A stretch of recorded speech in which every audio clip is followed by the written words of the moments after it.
Hey, it's Cade. Gonna be going over my PowerPoint on Necrogeography, going over some of the aspects of cemeteries and things like that.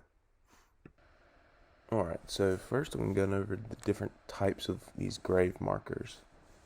Um, so we have the obelisk, which is basically like a marble shaft coming out of the ground with like a pointed top or some sort of ornament at the top.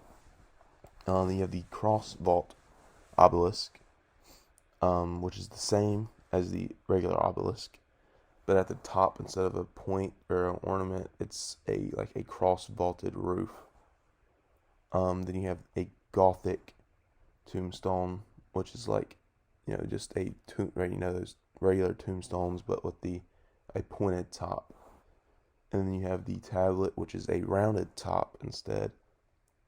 And then we get to the pulpit, which is like in like an actual block of whatever um, material they're using for it, like marble or whatever, um, with a slanted top with the inscription on that slanted part, inscription or plaque, whatever's on there.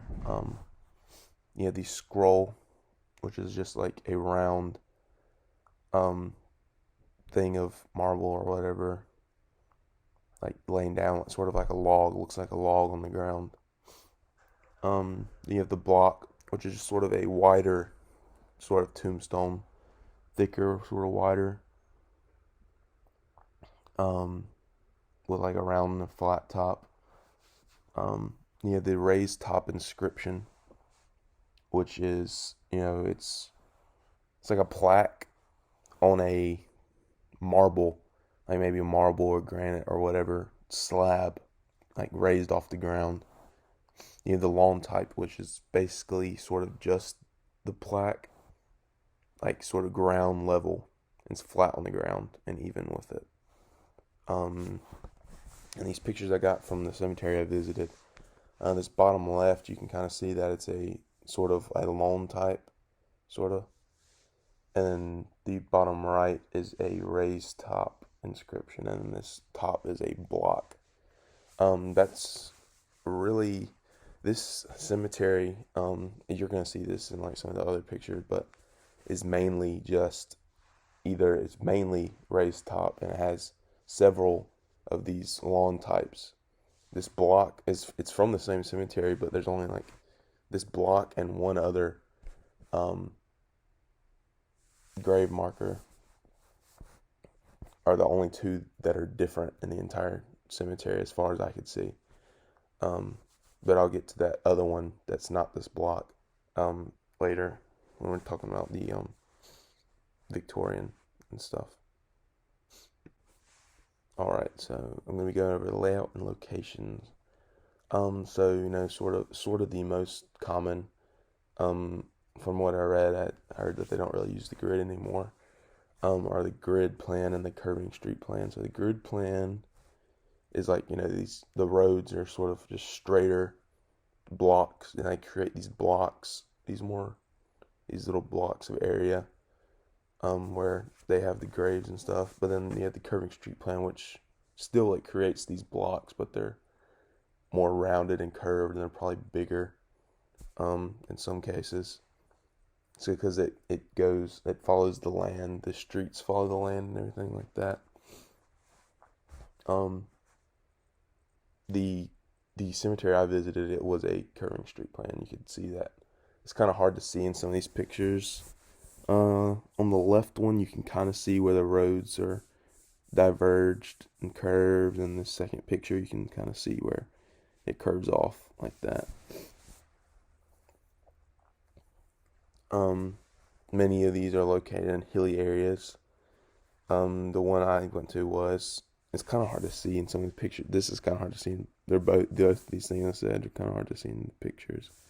You can kind of see some of the hills in these pictures here. Um, and in some cemeteries, there is a distinction, separation between rich and poor. It kind of creates these neighborhoods of, like where the rich people are and where the poor people are separated and things like that. The cemetery I visited didn't really have that, so there wasn't really anything I could show for that or anything like that. Alright, so now I'm going to go over how cemeteries, change over time. Many things change over time, like what type of grave marker they use, how, simple or complex, what kind of frills it has on these grave markers has changed. And like what layout they use, that has really only changed in the last couple, really.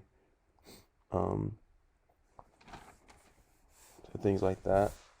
So the first period that we're going to go over is the Pioneer period, which was from the 1850s to the 1879. So main ones they used here were the Gothic tablet and block.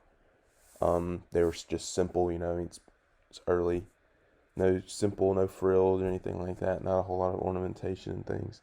And they used mainly a grid pattern for their streets. Then the Victorian period, which is 1880 to 1905, they were a lot more intricate and had a lot more ornamentation.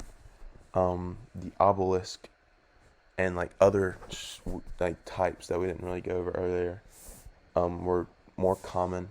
Like this one on the left was the other type I was talking about before. It was the only other one that was different besides the block. So you can kind of see that sort of has that Victorian feel to it. The columns, like the sort of a Greek-like thing going on, which is what a lot of them did. They had these Greek-esque things, and they were a lot more lavish. A lot of things were more lavish and ornate and intricate. Lavish monuments and things, symbolizing themselves and their loved ones and things. So this is really when those neighborhoods I was talking about before really came along, because there were a lot more differences between a rich person's grave and a poor person's grave. A rich person would have some sort of big, lavish monument with a lot of ornamentation, and a poor person wouldn't. So you could really see where the differences were. Sorry about that. And they had a grid style, but there was sort of a more center thing going on, where they had some different types of roads and things, and they were focused on the center. And to the conservative period, which was 1906 to 1929, things got more simple than the Victorian era. Scroll. They used the scroll, the pulpit, the block, raised top sort of ones going on. So they had less frills and ornamentation and things like that. They wanted things to be more simple than the Victorian. They were tired of the lavishness. That's why it's called the conservative period. So they had less noticeable neighborhoods of the rich and the poor. Now to the modern, which is 1930 to 1970, maybe to present, I'm not sure.